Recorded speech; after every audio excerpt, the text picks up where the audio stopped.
Sejak kini ku belajar materialisme dialektika histori, meluas dan meninggi dari kabar berita hingga turun ke bawah. Kontemplasi konspirasi propaganda, tajamnya kata kacangnya kata kau balas dengan amarah. Inikah kebebasan negara kita? Muat berita kau balas dengan angkat senjata. Dar sadar kami baru beropini, kau anggap kontroversi. Baru mulai diskusi, kau anggap milisi. Jurnalisme investigasi, kau balas dengan penjara. Jelas kami tak akan menyerah. Hai kawan-kawan dari VTN Time, bagaimana kabarnya? Kami doakan sehat selalu. Semoga diberikan kelancaran untuk menjalankan aktivitas hari ini. Kembali lagi di Dialog Politik bersama saya, R. Pramismo. Kali ini kita akan membahas tentang pengaruh kebijakan politik terhadap konservasi lingkungan. Oke, selengkapnya di RVTN Time Dialog Politik.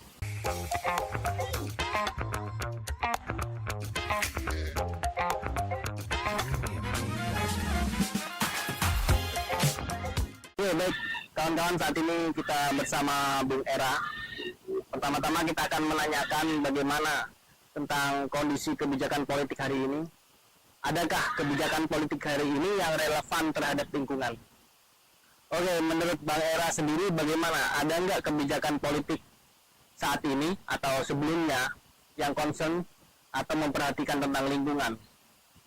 Ya, menurut Bang Era bagaimana? Kalau kebijakan politik terhadap lingkungan itu yang tidak kondusif banyak. Kalau yang pro terhadap lingkungan saya kira itu sedikit sekali bisa dihitung, dan itu merupakan warisan dari regulasi yang terdahulu ya. Jadi politik itu sangat erat hubungannya ya dengan lingkungan. Hubungannya di mana? Hubungannya adalah di ruang regulasi. Jadi persoalan sustainability, empowering ekologi, ekosistem itu tidak mungkin tanpa adanya fasilitasi dan dukungan dalam bentuk regulasi. Kalau kita ingin mempunyai efek yang masif, signifikan, efisien dan efektif, itu mau tidak mau harus ditunjang dan didukung oleh regulasi-regulasi yang memadai. Saya kira konteksnya seperti itu. Nanti kita bisa bicara nih regulasi yang seperti apa. Tapi kalau dalam konteks relevansi, itu relevannya di situ, di soal regulasi itu. Di Dialog Politik dengan tema pengaruh kebijakan politik terhadap konservasi lingkungan.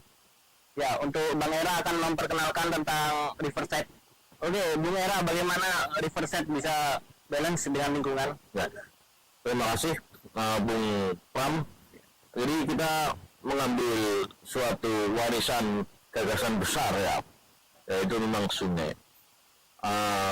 Dalam konteks peradaban dunia maupun peradaban akhirat, itu sungai kalau disebut misalnya di dalam Al-Quran ketika menyebutkan surga adalah tentang sungai-sungai yang mengalir di bawahnya, etc. bla bla bla. Nah, dalam konteks peradaban dunia, saya kira jadi pemilihan nama Riverside sendiri ini kebetulan mempunyai terkomunikasikan kepada generasi muda dan juga lebih mondial atau lebih globalized, di mana sekarang English is first language in global citizen, you know. But kita tidak menafikan dari rootnya. Kalau di dalam bahasa Indonesianya adalah tepi sungai, atau di dalam bahasa Jawanya adalah pinggir kali. Nah, dalam kontribusi yang saya kira secara epistemologis cukup bisa mengawal ya. Misal bagaimana kita melakukan fungsi riset terhadap ukuran pencemaran air, kemudian riset sosial antropologis tentang bagaimana sungai menjadi suatu icon and supporting system terhadap suatu kebudayaan berbasis air ya, seperti misalnya kebudayaan regem atau marak iwak yang itu merupakan ya. Jadi dulu kita mengenal sesuatu yang kita namakan struktur dan suprastruktur. Dalam konteks gagasan besar bernegara, kita mengenal itu dengan yang namanya strategi developmentalisme atau politik pembangunan. Dalam konteks itu, dalam konteks Indonesia membangun ini membutuhkan banyak sekali sumber pendanaan alternatif. Salah satunya adalah di bidang pariwisata dan industri kreatif. Dalam konteks itu, politik memberikan regulasi tentang misalnya konservasi sumber daya alam, konservasi lingkungan dalam bentuk misalnya perlindungan terhadap kawasan hutan lindung atau cagar budaya atau cagar alam, kemudian perlindungan terhadap masyarakat adat. Tapi dalam konteks itu mendorong dan mendukung upaya kreatif industri melalui peningkatan sektor pariwisata. Seperti misalnya di Bali, di Jawa sudah mulai ada beberapa. Tapi untuk akhir-akhir ini kebijakan seperti itu mulai mendapatkan kontra yang sangat signifikan. Misalnya tentang undang-undang liberalisasi pertambangan. Nah, undang-undang liberalisasi pertambangan ini yang kemudian secara kontemporer akhir-akhir ini didukung oleh kebijakan baru undang-undang cipta kerja dalam bentuk omnibus law. Itu saya kira sangat meminggirkan upaya atau gagasan besar tentang kita penyelamatan atau pembangunan yang berwawasan lingkungan berkelanjutan. Atau seperti Emil Salim dulu pernah mengatakan ini sebagai sebuah gagasan ekonomi hijau atau green development atau green economic, kurang lebih begitu studi kasus. Nah, padahal kita lihat pertambangan itu pasti menyisakan persoalan lingkungan yang tidak sedikit ya.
Selamat datang di Aljazair Resto.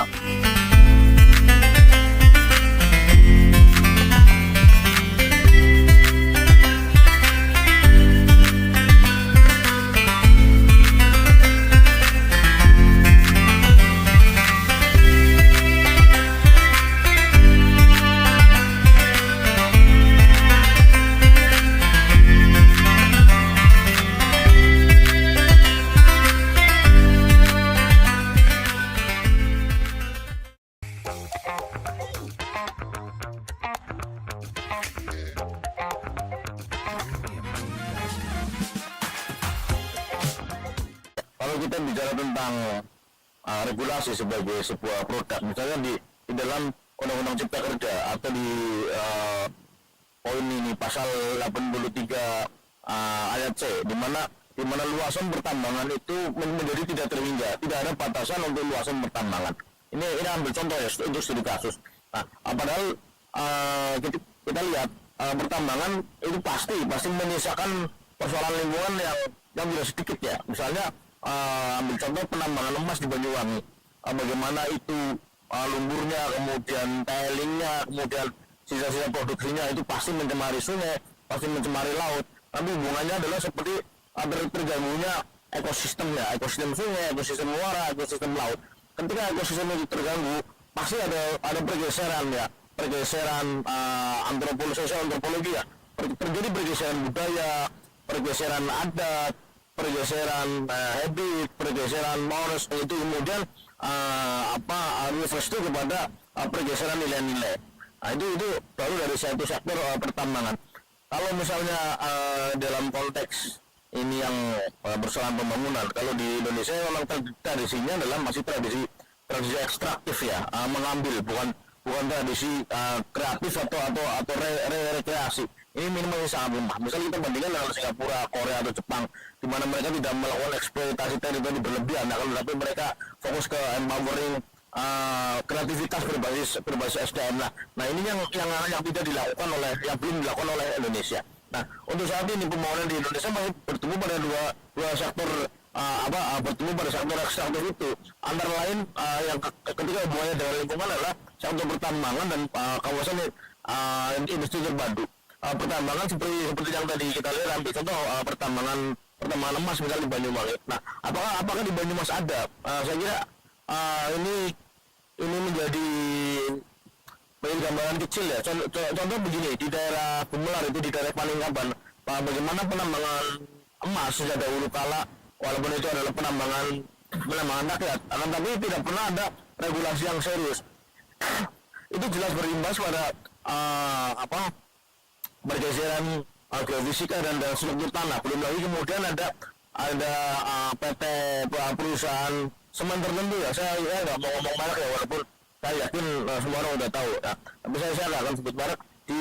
Di daerah Aji Barang itu melakukan satu penambangan yang pasti itu dengan mengacu pada kebijakan Omnibus Law pasal 83 ayat C, di mana luasan pertambangan tidak dibatasi. Itu pasti akan terjadi suatu persinggungan ekosistem, persinggungan ekologi, persinggungan sosial antropologi yang saya kira mempunyai dampak yang tidak bisa untuk disepelekan atau kita menutup mata atas dampak itu. Ambil contoh terdekat adalah kasus terbaru di daerah Pancoran, di mana otoritas setempat menutup mata terhadap aktivitas seperti itu, di mana kemudian memakan korban jiwa, kemudian belum lagi pasti ada kerusakan lingkungan gitu ya. Contoh yang paling kecil adalah misalnya pencemaran sungai, bahwa dulu Sungai Lugawa atau Mengaji adalah sungai yang paling jernih di daerah Banyumas. Tapi karena maraknya pertambangan atau galian C di hulu sungai, yang kami mencatat ada sekitar sampai 20 pertambangan di kawasan kedua sungai tersebut, di mana tidak tertangani dengan baik pengolahan limbah materialnya, itu membuat sungai menjadi keruh, dan itu sudah terjadi lebih dari 5 tahun. Tapi itu seperti diabaikan dan tanpa penanganan yang jelas. Semuanya kemudian mempunyai alibi adalah demi pembangunan dan demi pembangunan. Saya kira pembangunan yang berwawasan hijau atau berwawasan sustainability ekologi ini menjadi persoalan yang sangat mendesak. Kalau kita tidak ingin melihat kerusakan lebih lanjut, belum lagi soal mengeringnya atau menutupnya mata air sebagai efek atau dampak dari eksploitasi wilayah di daerah pergunungan. Saya kira itu menimbulkan persoalan yang juga cukup serius dan berkelanjutan. Kurang lebih seperti itu. Yang tidak terserap oleh lingkungan, itu menjadi suatu bom waktu ya atas bahaya ekologi. Sektor pertanian, di mana sebetulnya itu bisa relate dengan ketahanan pangan. Kalau tadi ketika dalam teknis produksinya itu kita tidak mempunyai regulasi yang jelas pada persoalan tataran penggunaan pupuk kimia, kemudian bagaimana itu mengeksploitasi yang tidak terserap oleh lingkungan, itu menjadi suatu bom waktu ya atas bahaya ekologi. Ambil contoh seperti di daerah Wonosobo atau di daerah Dieng, di mana eksploitasi lahan itu terlalu berlebihan. Ketika terjadi penumpukan residu di dalam aliran bendungan seperti di daerah Mucan, ketika itu kemudian dibuka, kemudian itu alirannya mencemari Sungai Serayu, itu secara faktual definitely seluruh ekosistem yang ada di Sungai Serayu tidak mempunyai biota yang lain. Kita juga perlu meresahkan, misalnya di daerah Kabupaten Gunung Selamat dengan laju pertambahan pembalakan hutan lindung ya, yang beberapa pihak tidak merespon itu dengan serius. Tapi di sisi lain sangat mengejar pertumbuhan berbasis ekstraktif. Nah, hal-hal ambigu semacam ini saya kira perlu dicarikan pelestarian lingkungan yang berwawasan regeneratif. Ketika model politisasi kebijakan lingkungan yang ambigu seperti ini teruskan, ini sama saja tidak bertanggung jawab terhadap masa depan. Jadi kalau kita berbicara tentang peradaban itu selalu dimulai dari air. Jadi secara sains ya, biomolekuler itu misalnya, atau geofisika itu kehidupan itu memang berawal dari air, termasuk di dalamnya adalah peradaban. Misalnya kita bicara peradaban lembah sungai Indus di India, sungai Tigris, Efrat, kemudian sungai Kuning, sungai Mekong di Cina, kemudian di Eropa ada sungai Rhine, bla bla bla, etc.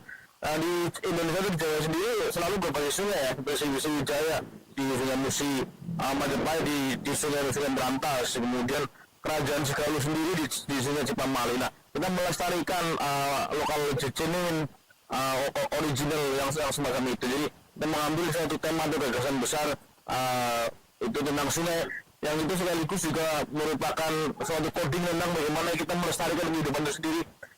Karena nanti kita akan mempelajari tentang bagaimana sumber-sumber air ini tetap terpelihara. Untuk menjadi sungai kita membutuhkan mata air, untuk menjadi mata air kita membutuhkan konservasi lahan, ekosistem yang memadai.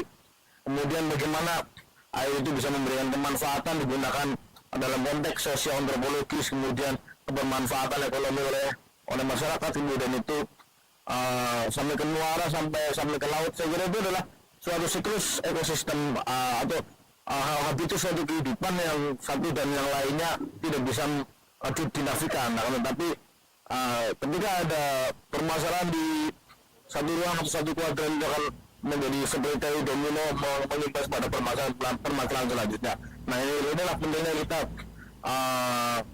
mempunyai analisis mendalam yang komprehensif ya, terhadap berbagai persoalan yang mudah kita bisa menghadirkan suatu how to problem solve terhadap persoalan-persoalan itu tadi. Kurang lebih seperti itu. Rencana strategis menengah maupun jangka panjangnya ini mengacu pada pemanfaatan di sektor industri kreatif ya.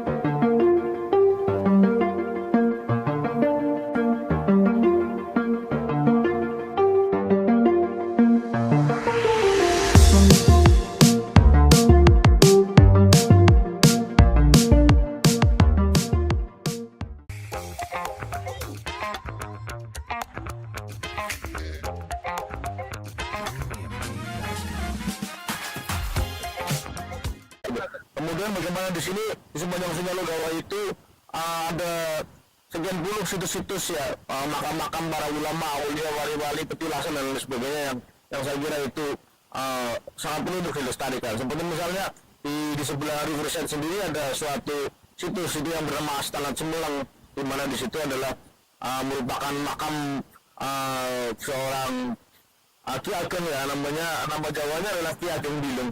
Ki Ageng Bilung itu sendiri merupakan suatu gelar ya, seperti misalnya Ki Ageng Mangir. Ki Ageng Mangir itu ada Mangir 1, Mangir 2 dan lain sebagainya. Ki Ageng Pengging, Mangir 1, 2 dan sebagainya. Nah, kalau yang di sini yang kita kenal adalah Ki Ageng Bilung terakhir, yaitu mempunyai nama Semadun Umar ya, begitu. Konservasi terhadap biota di sini adalah merupakan habitus dari kura-kura penghuni lunak atau bunus gitu ya. Apa itu bahasa ilmiahnya saya agak lupa. Kemudian di sini merupakan habitat dari banyak burung-burung ya, burung-burung khas sungai. Kemudian biota-biota endemik ya, macam-macam ikan, macam-macam udang, termasuk udang galang Logawa ini terakhir masih di sini. Nah, ini kita apple to apple terhadap laju pencemaran lingkungan dengan laju istilahnya semoga tidak punah ya, tapi kita benar-benar bertaruh terhadap beberapa kehilangan biota-biota endemik kita. Kurang lebih begitu di Bumprang.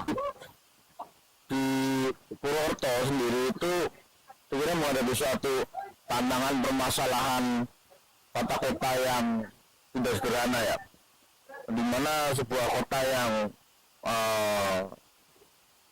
memportofoliokan dirinya mirip seperti Jogja ya, di mana kemudian rencana strategis menengah maupun jangka panjangnya ini mengacu pada pemanfaatan di sektor industri kreatif ya, seperti pariwisata, seni dan budaya. Ini memerlukan dukungan ekologi ya, ekologi dalam konteks sebagai paru-paru apa istilahnya ya, paru-paru lingkungan di dalam kota. Nah disitulah urgensi hutan kota sebetulnya sebagai supply untuk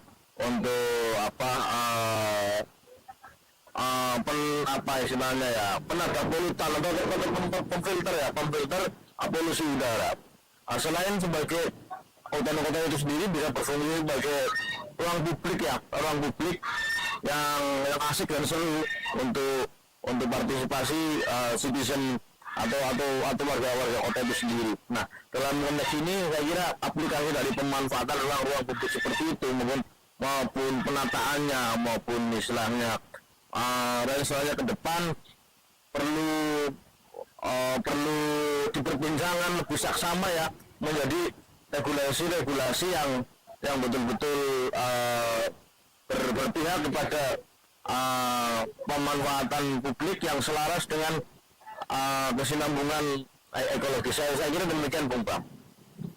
Saya mengambil contoh misalnya yang sudah termanfaatkan antara lain di daerah Berkoya, itu hutan kota wilayah timur Kota Purwokerto.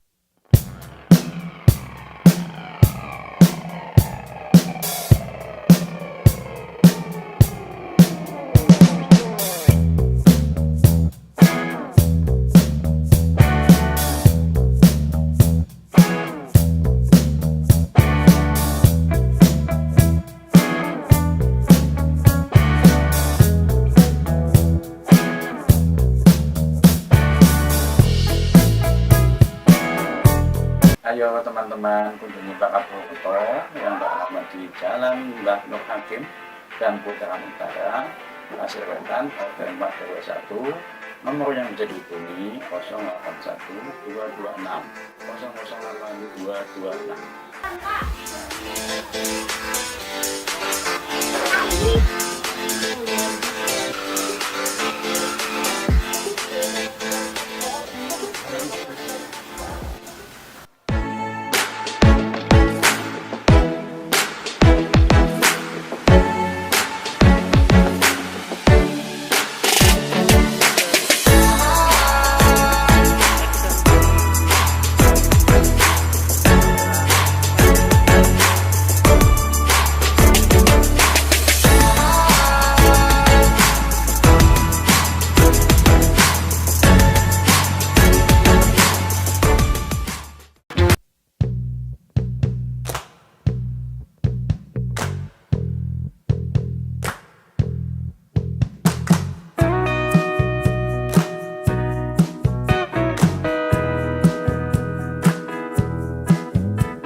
Ya, kembali lagi di RV Tentem. Oke, Bang Era, terima kasih masih bersama kami. Bisa dijelaskan untuk Bang Era bagaimana kontribusi masyarakat urban terhadap hutan kota saat ini? Apakah bisa mereka berkontribusi terhadap hutan kota atau tidaknya?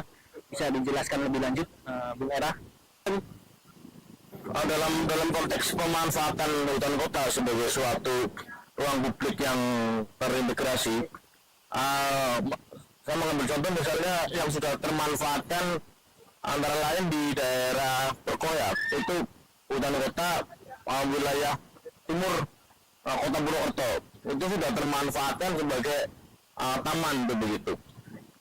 Tetangga kota kita seperti Cilacap itu punya ruang publik berbasis hutan kota, itu Taman Pemuda itu di dekat alun-alun. Nah, kalau di Purwokerto sendiri pemanfaatan hutan kota sebagai ruang publik menurut saya perlu ditingkatkan. Dalam artian ini masih belum maksimal tentang tata kelolanya maupun partisipasi pemanfaatannya maupun konteks partisipasi kebijakan ruang publiknya. Saya kira perlu maintenance ya, perlu penataan yang lebih baik ya. Nah, dalam konteks itu Riverside dan teman-teman komunitas yang mensupporting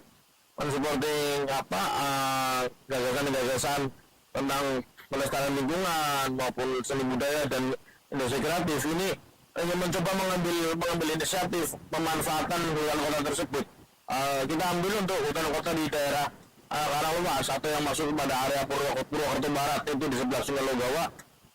Wacananya akan kita gunakan untuk kemah dalam rangka perayaan Dirgahayu Hari Ulang Tahun Kemerdekaan Indonesia pada tahun ini, di mana nanti kami akan mengundang tema besar yaitu kemah kaum marginal. Saya kira akan banyak sekali komunitas yang bisa terintegrasi, yang itu bisa mendorong pada partisipasi publik yang lebih signifikan ya, atau bisa saja menuju kepada clear government and clean government ya, untuk nanti outputnya adalah partisipasi ruang publik yang semakin baik, kemudian dari regulasi-regulasi itu bisa masuk kepada istilahnya how to problem solve, bagaimana kita mengatasi permasalahan khas perkotaan itu sendiri ya, seperti misalnya Purwokerto menempati nomor 1 dalam ranking judi online, kemudian nomor 2-nya adalah AIDS atau prostitusi remaja, kemudian nomor 3-nya adalah narkoba, kemudian nomor 4-nya Purwokerto atau Banyumas menuju kepada kemiskinan ekstrem. Saya kira kaum rakyat miskin kota ini perlu lebih diberdayakan untuk bisa beranjak dari garis kemiskinan menuju kepada garis kesejahteraan. Ketika kita bicara tentang kemiskinan struktural, tentu vis-a-visnya atau apel-to-apelnya kita bisa menggagas suatu yang namanya kesejahteraan struktural. Apabila di situ ada good political will, saya kira akan selalu terbuka jalan, kurang lebih seperti itu. Terima kasih Bung Era tentang penjelasannya tentang kontribusi masyarakat urban terhadap hutan kota. Nah, untuk pesan atau kesannya terhadap pemerintah saat ini ataupun pemerintah yang akan datang, ada nggak? Misalnya mereka harus melakukan hal apa seperti itu, bisa dijelaskan mungkin kepada pemirsa di rumah? Ya, pesannya sebenarnya bukan pesan ya, tapi sebenarnya himbuan untuk kita bersama, termasuk saya, adalah kita mengedepankan filosofi tua, filosofi kuna, sesuatu yang original ya, genuine, yaitu keselarasan, atau bahasa Inggrisnya adalah balance and harmony. Jadi keselarasan terhadap diri kita dengan alam sekitar, lingkungan, terhadap bersama manusia, terhadap bersama habitat atau ekosistem dan seluruh yang istilahnya user daripada alam yang kita tinggali ini, termasuk alam-alam yang berdampingan ya, alam gaib misalnya begitu. Artinya itu suatu realitas kurang lebih begitu. Lalu begitu Bung Pram, ini kita mengembalikan keselarasan, balance and harmony. I think that's my opinion, you know. Oke, teman-teman RV10, demikian untuk wawancara kami bersama Bung Era. Selanjutnya kita akan menuju ke liputan RVTN10 bersama teman-teman dari komunitas Save Gunung Slamet. Kita akan membedah secara rinci bagaimana keberadaan Gunung Slamet terhadap lingkungan saat ini dan bagaimana pengaruhnya dan bagaimana pengaruh kebijakan politik terhadap Gunung Slamet. Nanti kita akan berbincang selengkapnya. Jangan kemana-mana setelah pesan-pesan berikut ini.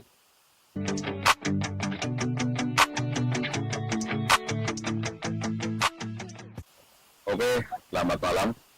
Saya Budi Kartanto, perwakilan dari Save Gunung Slamet. Di sini kita lahir dari rasa keprihatinan tentunya soal lingkungan, di mana waktu itu sekitar 2016 silam terjadi boleh dibilang adalah kerusakan lingkungan, khususnya di Gunung Slamet. Tentunya gerakan ini lahir dari keprihatinan teman-teman pecinta lingkungan dalam segala unsur yang waktu itu khususnya terjadinya PLTBB, yaitu pembangunan panas bumi yang ada di Gunung Slamet. Sekian berjalannya waktu, tentunya kita bicara kontribusi, kita akui belum melakukan hal banyak. Tapi tentunya dengan segala lapisan masyarakat, dari akademisi, teman-teman mahasiswa, masyarakat pecinta lingkungan, yang selama ini saya akui luar biasa kontribusinya tentunya di soal lingkungan. Kalau untuk menyikapi atau berbicara soal lingkungan, tentunya saya mewakili teman-teman dari Gunung Slamet ini akan terus bersuara. Di mana nantinya ada kerusakan khususnya di Gunung Slamet, kita akan tampil di paling depan. Dengan segala upaya, dengan segala daya, kita dengan teman-teman yang sudah terjalin, yaitu di Kabupaten Banyumas, Kabupaten Tegal, Kabupaten Pemalang, Brebes, dan Purbalingga. 5 kabupaten ini. Tentunya bicara gunung, tentunya itu adalah sumber kehidupan. Lingkungan adalah sumber kehidupan. Maka di sini kita sudah sepakat dengan teman-teman dengan satu tujuan, satu penyikapan, di mana ada kerusakan lingkungan. Disitulah kita akan berbicara. Untuk apa? Yaitu untuk kehidupan bermasyarakat yang lebih baik dan untuk kepanjangan anak cucu kita. Pada khususnya, yaitu di Banyumas, di mana logonya itu adalah gunung Slamet. Nah, tentunya kita punya harapan dengan slogan atau logo yang ada di Kabupaten Banyumas ini menjadi acuan atau menjadi inspirasi dari pejabat publiknya, dari pejabat instansi pemerintahnya, bahwa soal lingkungan itu yang utama dan yang harus diutamakan.